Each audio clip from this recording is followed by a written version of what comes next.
بسم الله الرحمن الرحيم ياسين والقرآن الحكيم إنك لمن المرسلين على صراط مستقيم تنزيل العزيز الرحيم لتنذر قوما ما أنذر آباؤهم فهم غافلون لقد حق القول على أكثرهم فهم لا يؤمنون إنا جعلنا في أعناقهم أغلالا فهي إلى الأذقان فهم مقمحون وجعلنا من بين أيديهم سدا ومن خلفهم سدا فأغشيناهم فهم لا يبصرون وسواء عليهم أنذرتهم أم لم تنذرهم لا يؤمنون إنما تنذر من اتبع الذكر وخشي الرحمن بالغيب فبشره بمغفرة وأجر كريم إنا نحن نحيي الموتى ونكتب ما قدموا وآثارهم وكل شيء أحصيناه في إمام مبين واضرب لهم مثلا أصحاب القرية إذ جاءها المرسلون إذا أرسلنا إليهم اثنين فكذبوهما فعززنا بثالث فقالوا إنا إليكم مرسلون قالوا ما أنتم إلا بشر مثلنا وما أنزل الرحمن من شيء إن أنتم إلا تكذبون قالوا ربنا يعلم إنا إليكم لمرسلون وما علينا إلا البلاغ المبين قالوا إنا تطيرنا بكم لئن لم تنتهوا لنرجمنكم وليمسنكم منا عذاب عليم قالوا طائركم معكم أئن ذكرتم بل أنتم قوم مسرفون وجاء من أقصى المدينة رجل يسعى قال يا قوم اتبعوا المرسلين اتبعوا من لا يسألكم أجرا وهم مهتدون وما لي لا أعبد الذي فطرني وإليه ترجعون أتخذ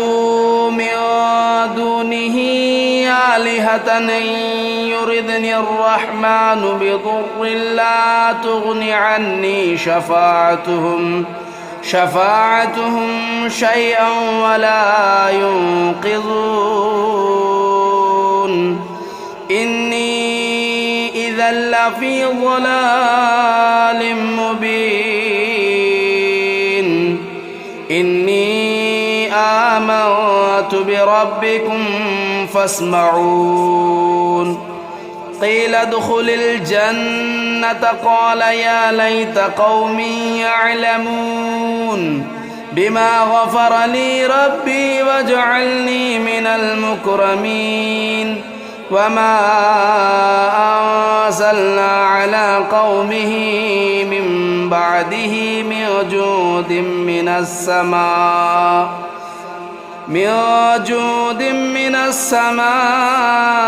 وما كنا منزلين إن كانت إلا صيحة واحدة فإذا هم خامدون يا حسرة على العباد ما يأتيهم من رسول إلا كانوا به يستهزئون ألم يروا كم أهلكنا قبلهم من القرون أنهم إليهم لا يرجعون وإن كل لما جميع لدينا محضرون وآية لهم الأرض الميتة أحييناها وأخرجنا منها حبا فمنه يأكلون وجعلنا فيها جنات من نخيل وأعناب وفجرنا فيها من العيون ليأكلوا من ثمره وما عملته أيديهم أفلا يشكرون سبحان الذي خلق الأزواج كلها مما تنبت الأرض ومن أنفسهم ومما لا يعلمون وآية لهم الليل نسلخ منه النهار فإذا هم مظلمون والشمس تجري لمستقر لها ذلك تقدير العزيز العليم والقمر قدرناه منازل حتى عاد كالعرجون القديم لا الشمس ينبغي لها أن تدرك القمر ولا الليل سابق النهار وكل في فلك يسبحون وآية لهم أنا حملنا ذريتهم في الفلك المشحون وخلقنا لهم من مثله ما يركبون وإن نشأ نغرقهم فلا صريخ لهم ولا هم ينقذون إلا رحمة منا ومتاعا إلى حين وإذا قيل لهم اتقوا ما بين أيديكم وما خلفكم لعلكم ترحمون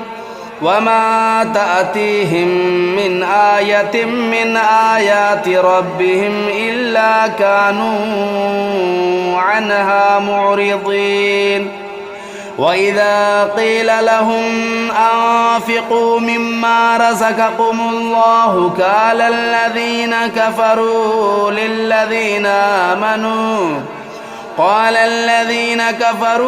للذين آمنوا ونطعم من لو يشاء الله أطعمه إن أنتم إلا في ضلال مبين ويقولون متى هذا الوعد إن كنتم صادقين ما ينظرون إلا صيحة واحدة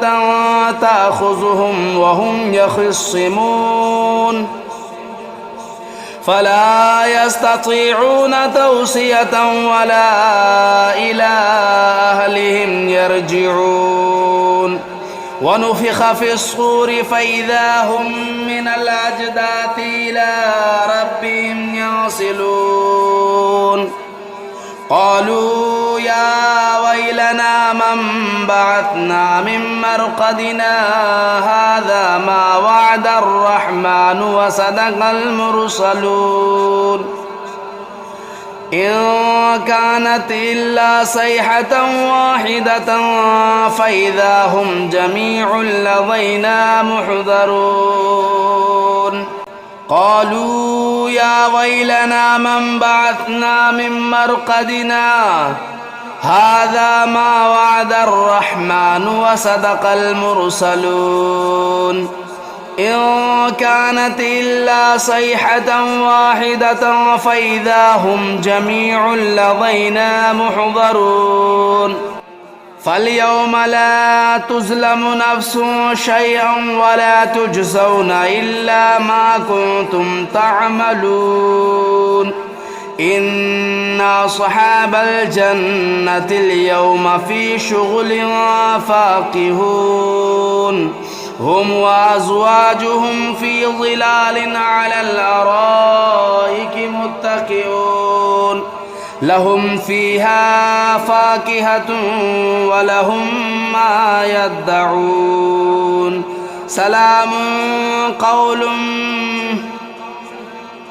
سلام قولا من رب رحيم وامتازوا اليوم أيها المجرمون ألم أعهد إليكم يا بني آدم ألا تعبدوا الشيطان إنه لكم عدو مبين وأن اعبدوني هذا صراط مستقيم ولقد أضل منكم جبلا كثيرا أفلم تكونوا تعقلون هذه جهنم التي كنتم توعدون اصلوها اليوم بما كنتم تكفرون اليوم نختم على أفواههم وتكلمنا أيديهم وتشهد أرجلهم بما كانوا يكسبون ولو نشاء لطمسنا على أعينهم فاستبقوا الصراط فأنى يبصرون ولو نشاء لمسخناهم على مكانتهم فما استطاعوا مضيا ولا يرجعون ومن نعمره ننكسه في الخلق أفلا يعقلون وما علمناه الشعر وما ينبغي له إن هو إلا ذكر وقرآن مبين لينذر من كان حيا ويحق القول على الكافرين أولم يروا أنا خلقنا لهم مما عملت أيدينا أنعاما فهم لا مالكون وذللناها لهم فمنها ركوبهم ومنها يأكلون ولهم فيها منافع ومشارب أفلا يشكرون واتخذوا من دون الله آلهة لعلهم ينصرون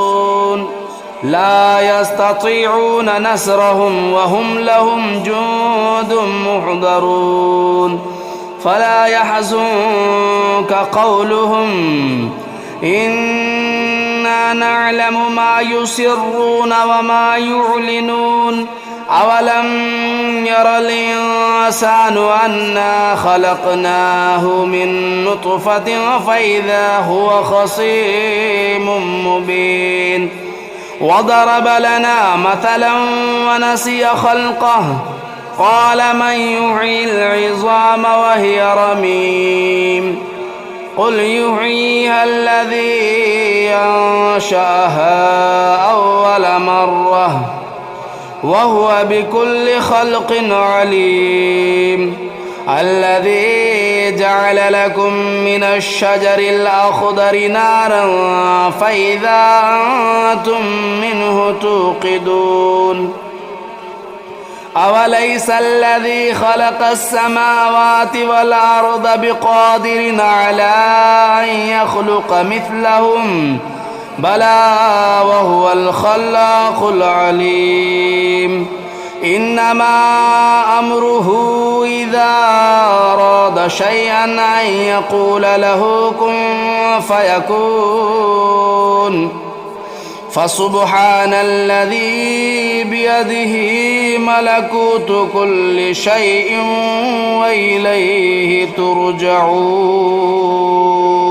بسم الله الرحمن الرحيم الرحمن علم القرآن خلق الإنسان علمه البيان الشمس والقمر بحسبان والنجم والشجر يسجدان والسماء رفعها ووضع الميزان ألا تطغوا في الميزان وأقيموا الوزن بالقسط ولا تخسروا الميزان والأرض وضعها للأنام فيها فاكهة والنخل ذات الأكمام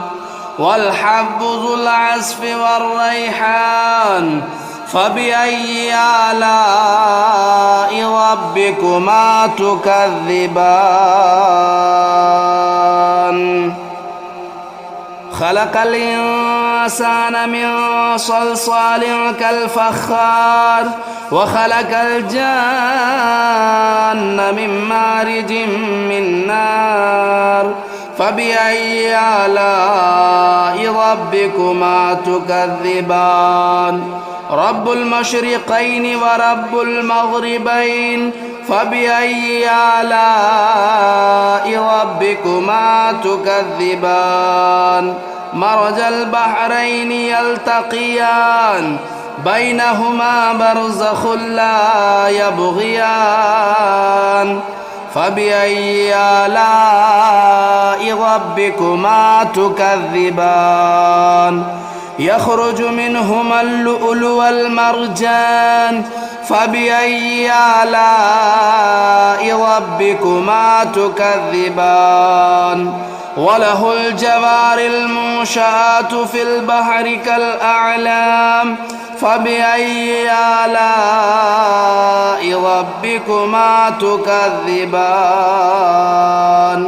كل من عليها فان ويبقى وجه ربك ذو الجلال والإكرام فبأي آلاء ربكما تكذبان يسأله من في السماوات والأرض كل يوم هو في شأن فبأي آلاء ربكما تكذبان سنفرغ لكم أيها الثقلان فبأي آلاء ربكما تكذبان يا معشر الجن والإنس إن استطعتم أن تنفذوا من أقطار السماوات والأرض فانفذوا لا تنفذون إلا بسلطان فبأي آلاء ربكما تكذبان يرسل عليكما شواظ من نار ونحاس فلا تنتصران فبأي آلاء ربكما تكذبان فإذا انشقت السماء فكانت وردة كالدهان فبأي آلاء ربكما تكذبان فيومئذ لا يسأل عن ذنبه إنس ولا جان فبأي آلاء ربكما تكذبان يعرف المجرمون بسيماهم فيؤخذوا بالنواصي والأقدام فبأي آلاء ربكما تكذبان هذه جهنم التي يكذب بها المجرمون يطوفون بينها وبين حميم آن فبأي آلاء ربكما تكذبان ولمن خاف مقام ربه جنتان فبأي آلاء ربكما تكذبان ذواتا أفنان فبأي آلاء ربكما تكذبان فيهما عينان تجريان فبأي آلاء ربكما تكذبان فيهما من